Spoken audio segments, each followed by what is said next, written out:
handicapped have more to deal with than their physical challenges.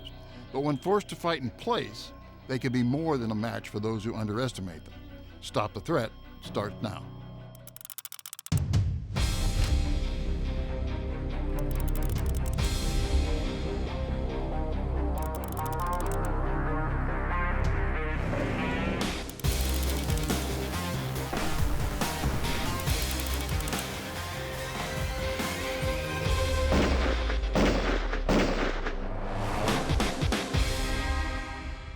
Hello and welcome to Stop the Threat. My name is James Towle. On this week's episode, we take you to Chicago, Illinois for a reenactment we call Defense Handicap. But first, let me introduce you to this week's panel. Lieutenant Dan Marcou, Lieutenant Dan as he's known by most, was a police officer for 33 years and now widely known as a police trainer, and the author of 4 police novels and a soon-to-be-released 5th book, Law Dogs, Great Cops in History. LT is also a returning guest to the show. Donn Gallahue. Don retired as a lieutenant after serving 25 years with the Florida Sheriff's Department in Tampa Bay area. Don is now a full-time firearms instructor in New Mexico. And Alan Watson. Alan was a supervisor for the Georgia Bureau of Investigation and currently is an investigator for the Sheriff's Department. Welcome all. As many of you have probably guessed, I get a lot of emails from individuals who are physically challenged. They watch the show. They think of it in terms of how they would handle a situation. I'd like to do more of these. However, I'm not finding a lot of true stories, and if I haven't told you 100 times in the past, I'll tell you one more time. All the reenactments come right out of a newspaper or a police report. We don't make these up. We don't add anything to them. So finding stories that involve physically handicapped individuals has been a bit of a challenge for us. But we do have one for you today, and I'm going to show that to you. But I would like to start with a question that I'm often asked, and I understand I only have a couple of minutes to do this, but this question's been rattling around now for some time. Do you tell others that you are with when you go out that you are armed? That's the question. And there's a positive and a negative side to it. Who wants to start? I just don't see the positives. I really don't. First of all, I think it's personal information that's not anyone's business. Secondly, I just don't think that allowing somebody to know that you are armed is going to have any benefit that outweighs the risks. You're giving away your tactical advantage because that's why they call it concealed. Keep it concealed. Yes. And when you give it away to someone else, they will give it away to others. Yes, yes. Alan? Should an incident occur, I agree with what the others have said. This gives away to the people that are around you. You don't know how they're going to respond to a situation. And once it's known that you're carrying a weapon, it increases the danger for them as well as you. Yeah, I think there's an unknown quantity here. If you're going to tell people, if that's what you choose to do because you think you can come up with a better plan, all right, there's probably a positive aspect of that. As far as I'm concerned, unless I've seen you on the range every week for the past 6 months, then now that I know that I'm with you somewhere and something's going to go bad, my attention is going to be, I'm going to worry about you because I don't know what you're going to do, and I have to worry about the bad guy. So, I'm not comfortable with that. I understand the idea that if we all know that we're armed, that we can come up with a plan in a dangerous situation. I get that. I just don't know if that's really reality. But when I come back, I'm going to show you part 1 of this, and maybe we can catch up on that one later in the story. Be right back.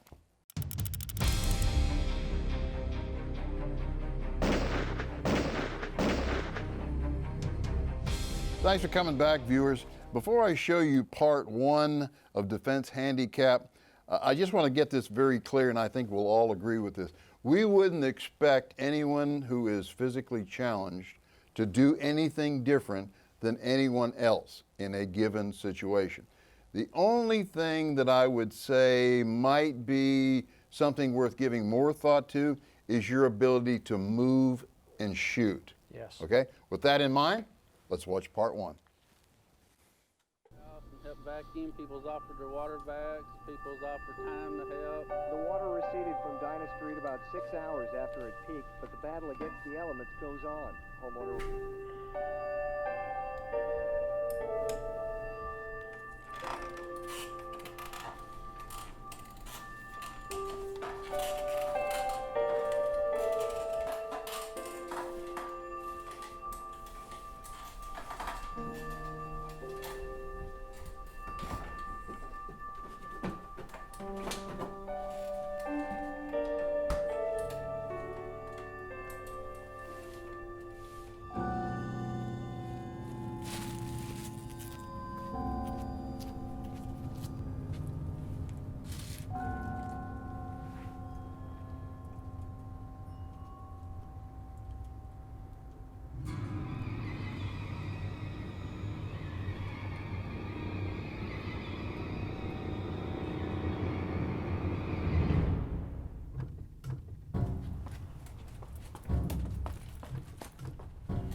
Okay, you know, the first thing that comes to my mind is this a burglary or a murder?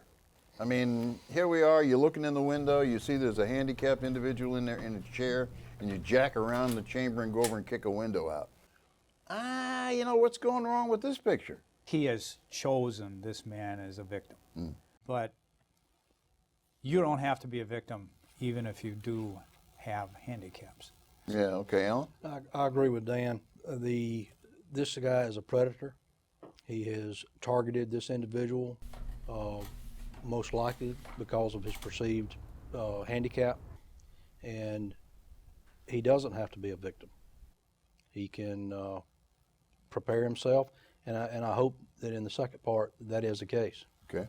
Don? My oldest and best friend in Florida is a paraplegic, and he's been a shooter all his life, and he has plans to deal with these types of contingencies, and he's one of my heroes for that, and I hope that this man has a plan also.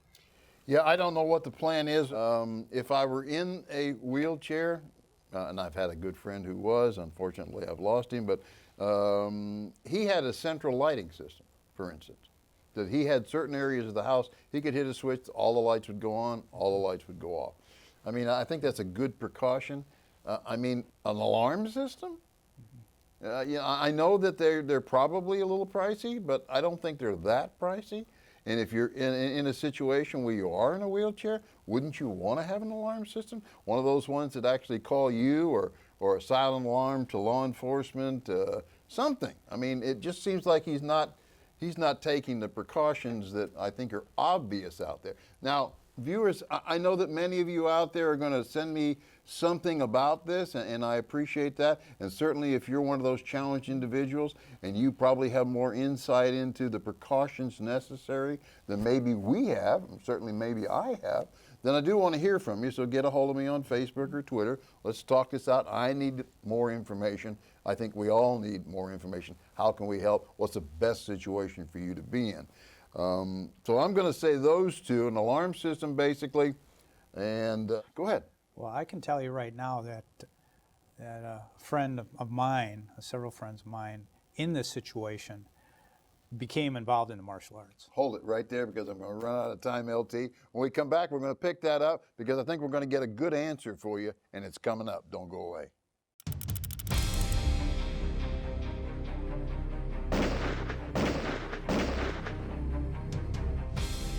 Thanks for coming back, folks. Just before we left, LT was about to tell us a little bit more on his thoughts. Go ahead.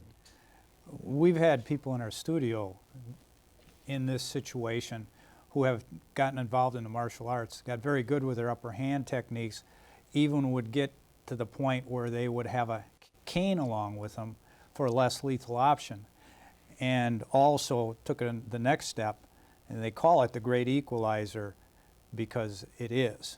where they would train with a firearm. So where we would think this man is defenseless, he does not have to be defenseless. Right. Now, the other thing that I want to point out here is that if I were in this situation, I guess I would have a safe room that I could go to.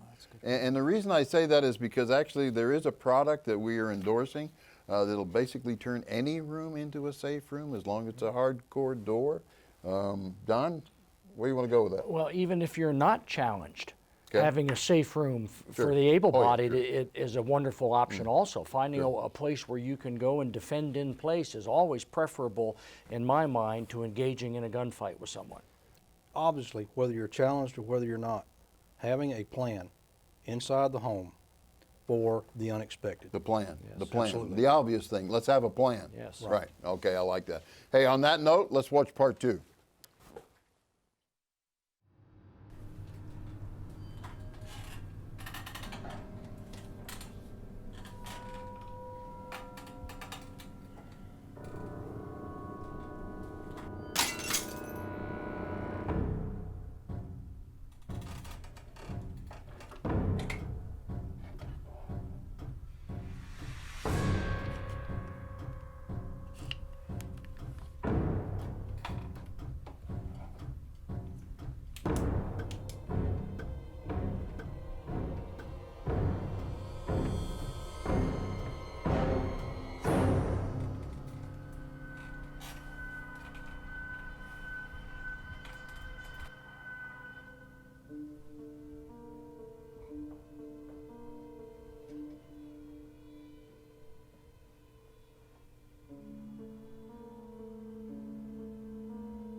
I know you're in here. Come on out. Make this easy. I won't hurt you.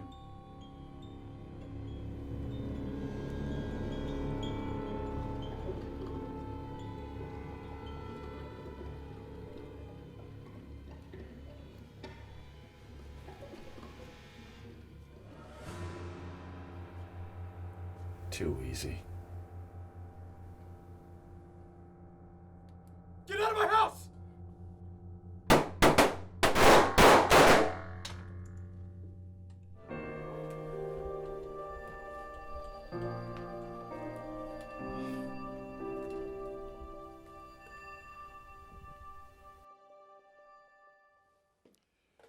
Okay, I don't even know where to begin here. There's so many things in here that I know that we've all seen that probably could have been done better. First off, okay, going back to what you said, I guess he had a plan. Was it the best plan? It may not have been the best plan, but he was confronted by the situation. And his response was to that situation the best he thought he could do at the time. Okay, how do you feel about staying in the bedroom, closing the door, and waiting for the guy to come in? That would be an option. I like that plan a lot. Yes. Yes. If you can break down the door and get to me, I'm going to shoot you.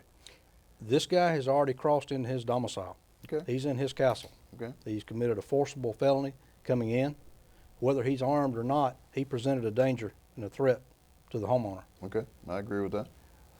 He did some things that were pretty good. He knew where his weapon was. He made sure it was operational.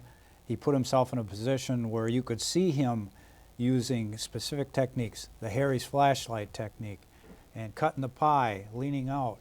So he didn't just have a weapon, he clearly had trained with a weapon. When I was watching that, I perceived that he was worried about making more noise than he wanted to, but going in the bedroom, I'm going to stay here and maybe goodbye.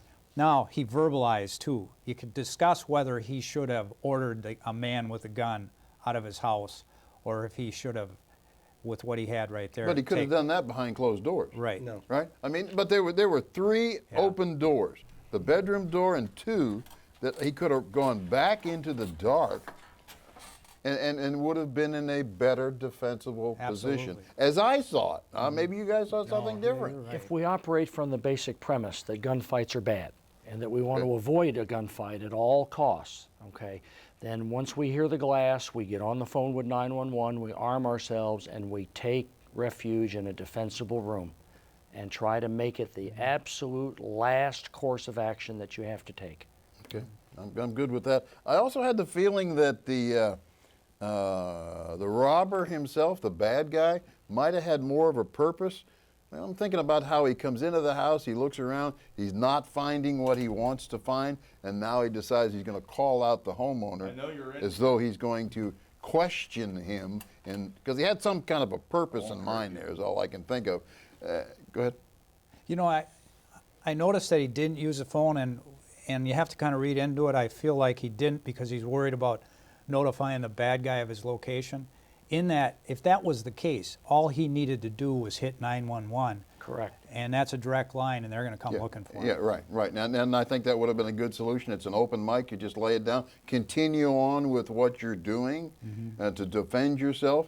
Like I said, I probably would have thought of maybe going to a different position Again, than he that. moved into a darkened area. He did. Yes, he he did. did. He did But some he was good knocked off tactical by the things. bad guy too. Right. That's true. So I don't know that was the best place. We got to take a break though, and when I come back, we'll have some more comments on this, and I'll wrap it up for you. Don't go away.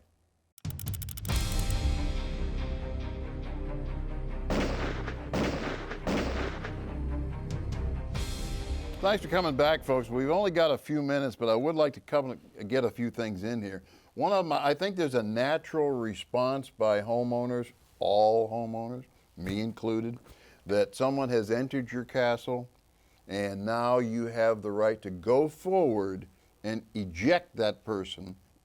I don't know if that's the greatest idea. I just know that that's probably common. You don't have an advantage. When police officers do that, they always want backup. They got a vest, they got weapons, they have all of these things. So to expect you to do it without the training and the equipment and the backup, remember, there's no dishonor in disengaging. Absolutely. Right. Now that's well said. Alan? Well, as law enforcement, we're trained to take the fight to Right. the subject. Right. In this situation, if the homeowner can position himself in a place where the fight comes to him, when if the fight comes to him, then he takes action. That's what I like about backing up into the dark room, closing the door.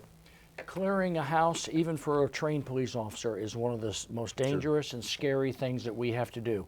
And to expect a civilian to have the level of training necessary to do that safely and effectively, especially someone that is challenged like this fellow was mobility-wise, I think is asking an awful lot. That's why I think defending in place is a better option. You could argue he did one thing and never come up with the right answer. He turned the lights off. And you could argue, should they all be on or should they all be off? Right. And that's a personal decision. I thought that was interesting. Yeah, and I do hear that a lot, even from law enforcement when they're clearing a room. If the room is dark, they appear to want to leave it dark rather than to flip a light on and go to the next room and flip a light on. And I think that may have something to do with the training involved there. In this particular case, because of the situation that the homeowner is in, I guess I would want to say, whatever your weakness is, try to turn that into a strength. And to do that would be to let the bad guy come to you and you're in a defendable position. Yes. I did have a good friend who said to me, and he was in a wheelchair, in fact, a result of Vietnam. He used to say, the only one who thinks I'm handicapped is the guy who thinks I'm handicapped. You know, and if you think about that for just a second, he knew what he was going to do. So take your weakest position and turn that somehow into a strength. Yes. You want to go any more with that? And call the cavalry. Call the cavalry. What happened to that idea? Yeah. Right? I mean, I never saw that At the idea. earliest opportunity, give them you might have an officer 2 blocks away, you might have an officer 10 miles away. Give them every advantage you can. Call early. Could have done that when he heard the window break. Yes. I mean, it's not like it's a mistake. You know, if the window breaks, it's not like, oh, gee, I wonder what that is, right? I mean, you got to know. That Birds. would have been a good opportunity to call 911. If that had been an opportunity for him, considering the situation, when that window broke, he moved straight for his personal safety Yes. and going for the gun. Right, right. Well, there's a lot we can do, and I don't have time to do it. If you can help, talk to me on social media, Twitter, Facebook, get back to me. Let's carry this on a little further. We got to go. Be safe, be trained, be alert.